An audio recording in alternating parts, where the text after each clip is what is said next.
No doubt you've heard the phrase, out of sight, out of mind. That someone who's not around, who you haven't seen in a long time, doesn't have much impact or relevance in your day-to-day life. The Bible tells us that after Jesus' resurrection, he ascended into heaven, disappearing from view, out of sight. But we're also told that because of where he now resides, we can be assured that he's very relevant in our daily lives.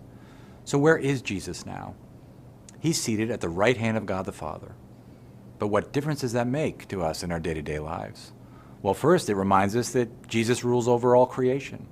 Psalm 110 paints this beautiful picture where all of God's enemies are a footstool of Jesus as he sits at the Father's right hand. Can you see the comfort of that in your daily life?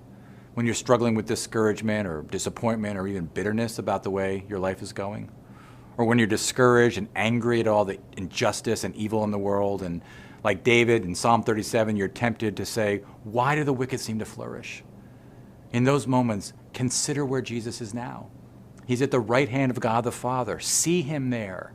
Enemies his footstool. The one who conquered death is now ruling the world. And we're told in Ephesians 1 that Jesus was given all authority and will one day return and make the crooked places straight.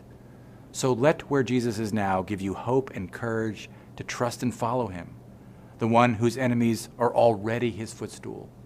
But there's even more. Not only is Jesus the king who rules, but he is the priest who intercedes.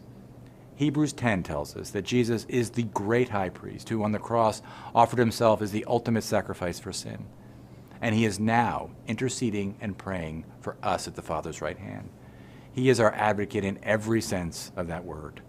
So to see Jesus at God's right hand as our high priest is to remember that there is no condemnation for our sin, that Jesus sacrificed himself so that we could be united with him. We have the full rights, therefore, as God's children.